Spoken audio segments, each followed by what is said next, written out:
안녕하세요. 대신 답사해 드림. 오늘은 평택 38번 국도변에 나와 있습니다.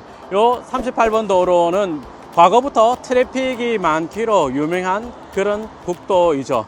자, 그 국도변에 뒤에 보시는 스타벅스 드라이브 스루가 오픈을 했습니다. 보시면 위에 뭐 있어요? 선화지입니다, 선화지. 그래서 우리가 일반적으로는 선화지를 별로 좋지 않은 부동산이라고 이야기를 하잖아요, 그죠? 당연히 좋지 않습니다. 그래서 선화지가 있기 때문에 스타벅스를 2층으로 짓지 못하고 1층 단층으로 좀 넓게 빼고요. 그리고 지하로 주차장을 넣어서 그렇게 개발을 했습니다. 지금 여기가 지난주 목요일 날 오픈을 했고요. 오늘 좀 촬영하는 지금 월요일입니다. 그래서 오픈한 지 이제 며칠 안 됐네요. 시청자 여러분들 평택 오시면 38번 도로변에 스타벅스 서동대로 DT 꼭 한번 이용해 주십시오. 자, 그럼 이 지역에 대해서 간략하게 특징 설명을 좀 드리자면, 지금 시간이 오후 3시인데도 차량 트래픽이 굉장히 많이 있습니다. 지금 제가 서 있는 곳 기준으로 왼쪽, 그러니까 지도상으로는 서쪽입니다. 지도상의 서쪽에 안중구도심이 있고요. 만세대 정도 되는데, 그 안중구도심에서 더 서쪽으로 가면 화양택지개발지구가 있죠. 화양지구 도시개발구역이 지금 이제 내년부터 순차적으로 입주를 할 텐데, 그 애네들이 다 들어오면 2만 세대쯤 됩니다. 그러면 대로변에는 트래픽이 더 많이 일어나겠죠. 그죠? 제가 토지 강의할 때도 자주 드리는 이야기인데, 스타벅스가 들어오고 탑10이 들어오고 다이소가 들어오면 그런 길은 평당 1,000만 원씩 갑니다 라는 이야기를 드렸습니다. 이제 이 길에는 버거킹과 스타벅스까지 들어왔습니다. 앞으로 탑10도 들어올 거고요. 다이소도 들어오지 않을까. 그런 브랜드들이 이 라인에 들어갈 만한 자리를 찾고 있다라고 그렇게 알고 있습니다. 그래서 그런 것들 들어올 걸 대비해서 저는 좀 더 선제적으로 투자를 했습니다. 그래서 대답회에서는요, 38번 도로변 투자에 대해서 한번 살펴보려고 합니다. 이따 라이브로는 부동산 중개사무실 가서 제가 물건 찾는 거, 그걸 한번 라이브로 보여드리도록 하겠습니다. 오늘 대답회 라이브는요, 여기 보시면 우리 우수연님들 모시고 왔습니다. 차 솔라티 2대로 왔는데, 저기 한번 볼까요? 저쪽으로 보면 어떻습니까? 저쪽에 보니까 아파트가 지금 거의 다 지어졌죠. 그래서 저 아파트가 아마 내년에 입주인가 그럴 거예요. 그래서 이제 내년부터 순차적으로 입주를 합니다. 저쪽에도 있어요. 저쪽에도 아파트가 차 넘어 있습니다. 그래서 저는 오늘 여기 서반부동산, 이 부동산이 이 약자가 대단히 좋아요. 시업비업. 진짜입니다. 명함에 보면 시업비업 부동산. 시업비업. 아무튼 저는 이 주변에 이제 부동산 볼일 때 항상 이 서반 부동산을 왔었습니다. 다른 부동산에서 매물 나와 있는 게 있었는데, 이 부동산도 매물인데 가격 차이가 나는 거예요. 그 딴 부동산이 더 얹어 먹었다는 거잖아요. 큰일 날 뻔했어. 그래서 그때 한번 그 인연이 너무 좋았어 가지고 도움 필요할 때마다 이겁니다. 오늘 미리 제가 협조를 구해놨거든요. 그래서 이 도로변에 매물하고, 그 다음에 화양지구 어떻게 진행되는지, 그리고 화양지구 앞에도 근생 짓기 좋은 땅 같은 것들이 있단 말이에요. 그런 것들 한번 상담받아 보도록 하죠. 같이 들어가시죠. 안녕하십니까. 안녕하세요. 오늘 우리 멤버들이 좀 많습니다. 네, 어서 오세요. 여기가 화양지구가 한지로 개발된 데는 아시잖아요. 예. 그래서 지금 이제 말씀하신 대로 38 도로변 같은 경우에 저희 부동산 위쪽으로 해서 저쪽 도로 건너편으로 해서 이렇게 나와 있는 게 보통 뭐 한 650부터 많게는 800 이렇게 정도 나와 있어요. 이 땅 같은 경우에는 2년 전에 550에 거래됐었어요. 그 정도 시세라고 보시면 될 거고, 그리고 요 라인은 다 계획 관리 지역이에요. 그런데 이제 이 땅 같은 경우에는 바로 38에서 진입이 되는데, 저쪽 땅은 이면도로로 들어가야 되는 한계가 있어요. 그럼에도 불구하고 뭐 평당 지금 허가 내놓은 땅 같은 경우에는 한 700, 뭐 750 이렇게 부르고 있거든요. 그런 추세고, 이제 안에 땅을 보면은 이제 제가 봤을 때는 관심 있어 하시는 게, 여기 화양지구가 상업지 같은 경우에는 건폐율 80%에 한 900%까지 돼요. 근데 실질적으로 이제 평택 같은 경우에는 어떻게 생각하면 좀 시골 도농 도시다 보니까 건축 용도는 900%까지 해서 20층까지 지을 수 있어요. 근데 상업지가 20층까지 지었을 때 이만큼 수요가 없기 때문에, 제가 봤을 때는 우리 저 대표님께서 건생을 많이 추천하는 것 같은데, 저희가 여기서 현지에서 부동산 하는 입장에서도 상가가 한 4, 5층 정도가 한계지 않을까. 그 이상 됐을 때 크게 위에까지 임대 맞추기는 쉽지 않을 거라고 생각을 해서 뭐 이제 안쪽, 이 상업지 안쪽 같은 경우에 일반 숙박업소가 된다든가 그런 데는 한 7, 8층, 9층까지 올라갈 수 있지만 일반 상가는 한 4층, 5층 정도가 한계지 않을까 생각을 해요. 그래서 이제 건생 같은 걸 많이 추천을 하시는 것 같아요. 건생은 4층까지 지을 수 있거든요. 그리고 이제 보시다시피 이 동네에서 건생 위치 중에서도 여기가 제일 눈에 띄죠. 네. 요거 공동주택 1, 2, 3, 4 다 했을 때 세대수가 다 들어오면 얼마 정도 되죠? 아, 5천 세대 정도 5천? 되겠다. 예. 그리고 요건 없어지는 거고. 사실은 보고 왔어. 요건 없어지고.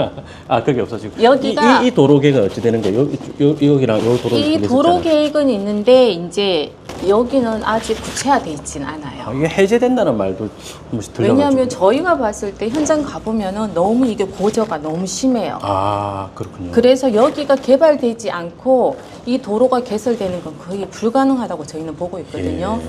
그래서 보통 지도상으로 이 계획도로에 붙어 있다고 땅이 뭐 300, 400 이렇게 나오는데 현장 가보시고는 예. 도저히 답이 안 나온다 하고, 왜냐하면 저희가 봤을 때 이거하고 낮은 데가 한 10m 이상 차이가 나요.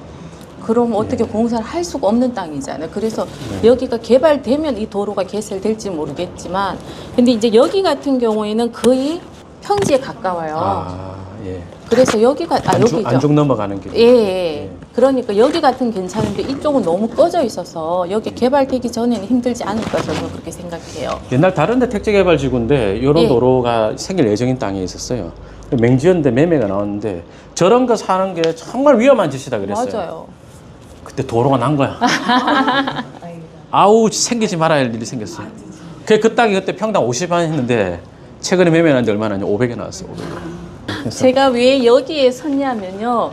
이제 저희가 여기 화양지구가 이제 건축 시기가 다가오니까 뭐 건축사님하고 많이 오세요. 근데 이제 저희 지인분 중에 한 분이 오시더니 저희 초기에 이 지도를 무조건 구해놔라고 이야기를 하더라고요. 왜요? 그랬더니 이게 택지가 개발이 된다고 해도 원형지가 어떤 땅에 위치해 있는지 꼭 보라고 하더라고요.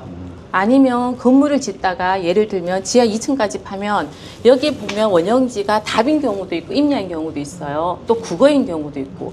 그럼 지하 1층, 2층 하다 보면 물이 샘솟는데요.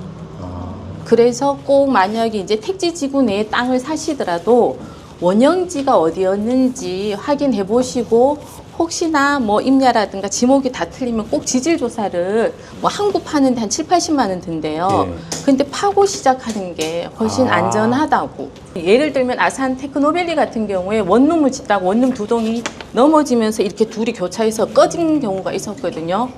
그러니까 요거는 우리 뭐 대표님 모시고 하니까 팁으로, 그러니까 혹시 택지네라고 해서 다 똑같은 택지가 아니고 예. 원형지가 뭐였는지 꼭 보래요, 지목을. 저는 어디 계획관리 임야를 샀는데 네. 땅 팠는데 관이 나온 거예요. 관이 나오면 그다음 관 안에 또 뭐가 있을 거 아니에요. 깜짝 놀랐네. 그 경찰 신고하고 막 그랬었어요. 그래도 되죠. 그 변사체 나왔다 그러니까 경찰 와서 깜짝 놀란 거예요. 그래서 완전 보니 이게 뭐 변사체냐고, 이게 조선시대 거 시큰통에 넘어가대. 그 우리가 좀 사고 싶은 타겟은 요런 데 자리거든요. 네. 여기 보면 세대가 지금 아파트 입주도 이쪽이 빠르잖아요. 그렇죠. 이 지도가 딱 단점이 하나가 있는 게 너무 높네. 아.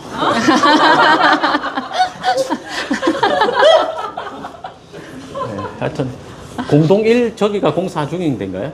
3하고 여기가 공사 중인가요? 아니요, 여기가 현재 공사 중이고 요거를 요 두 개로 나.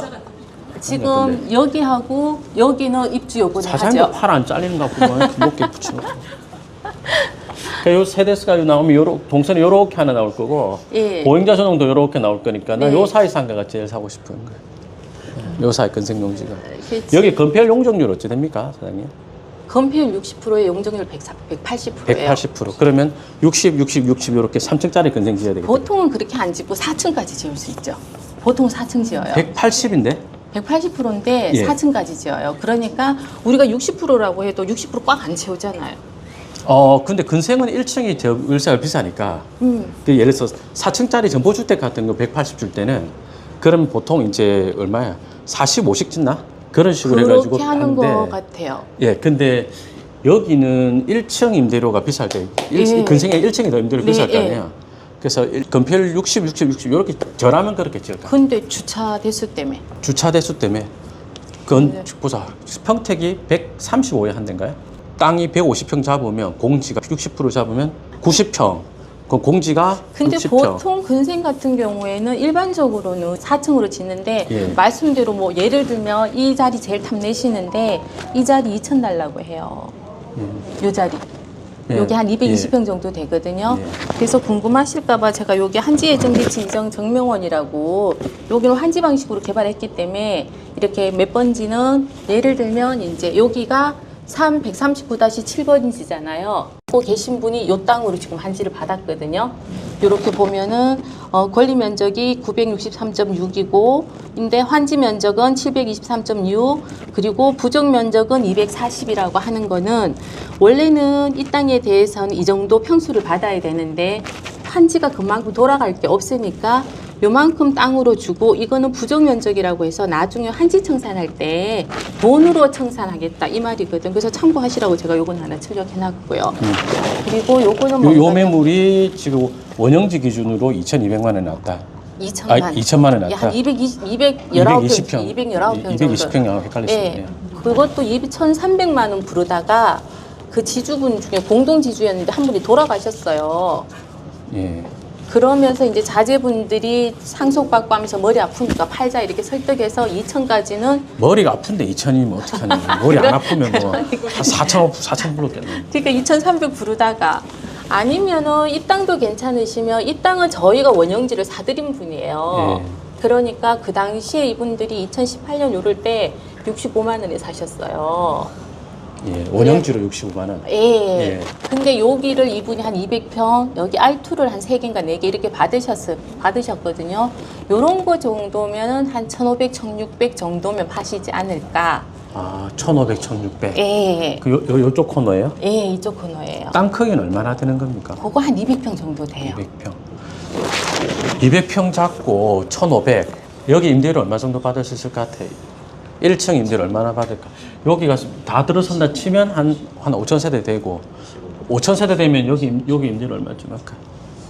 코너 자리는 20 할 거고 요 한 15는 하겠죠. 지금 여기 서평택이에요. 이렇게 높게 부르면 안 돼.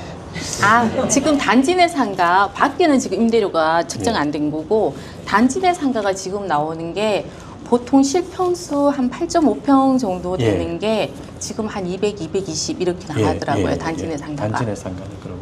단지 내 상가 그 정도 나가는 주택이니까 이제 바깥은 그보다 조금 낮게. 우리는 이제 뭐 임대 내놓을 때는 평당 20에 한다 하더라도 뭐 계산상으로 한 15 잡고 그럼 이 2층, 3층은 한 6만 원 잡을까요? 15에 한 6만 원, 7만 원 잡을까요? 그죠?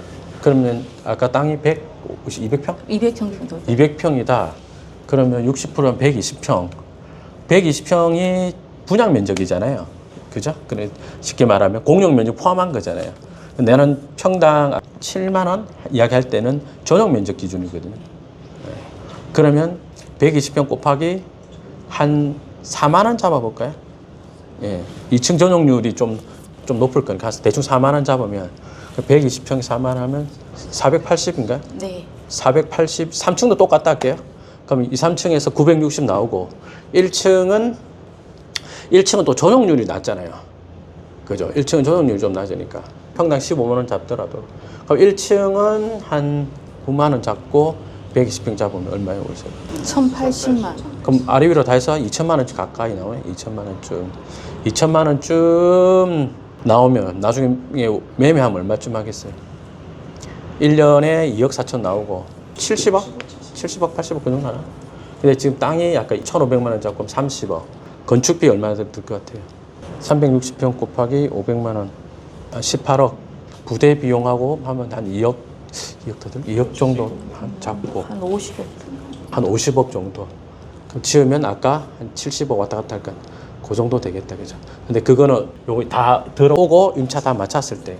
여기 지구단위계획에서 집합 건물은 안 되죠? 집합 건물 안 돼요. 제가 그것도 참고하시라고 요걸 출력을 해놨거든요. 예. 요게 건축 지구 단위 계획 지침 나온 거예요. 여기 보면 근린생활시설 용지라고 해서 뭐 필지는 분할할 수 없다. 합병은 2필지 내있으면 가능하다. 그리고 근생만 가능해요. 1종, 2종 근생. 1종 2종 근생인데 네. 상가를 칸칸이 분양하는 건 아마 안 될 거 아니에요. 그거는 가능할걸요. 아, 그런가요? 예. 그러면 되나? 지금 평택 보면은 근생도 예. 분양을 하거든요. 예. 호수별로. 그렇게 되면 땅값은 더 올라갈 수도 있을 것 같긴 한데. 이게 그냥 건축 지침으로 요번에 나온 예, 거여서 예. 참고하시라고 제가 출력을 해놨어요. 예, 알겠습니다. 그 내용 자체가 없네요. 그 내용은 없어요. 근데 예. 평택 일반적으로 보면 이제 고덕 신도시 기준으로 했을 때 근생도 분양하거든요. 예, 구분 상가로 해서 분양하고 있어서. 될 것 같은데. 네. 허용용도 왜 건축을 했어? 그리고 뭐 안쪽 같은 경우에 지금 한 1,300 뭐 요렇게 정도 작은 한 100평 예. 정도 되는 거는 1,300, 1,400 요렇게 나오고. 알겠습니다. 뭐 저희가 알고 싶은 것, 듣고 싶은 것들은 말씀을 다 해주셔가지고 혹시 형님들 질문 계실까요?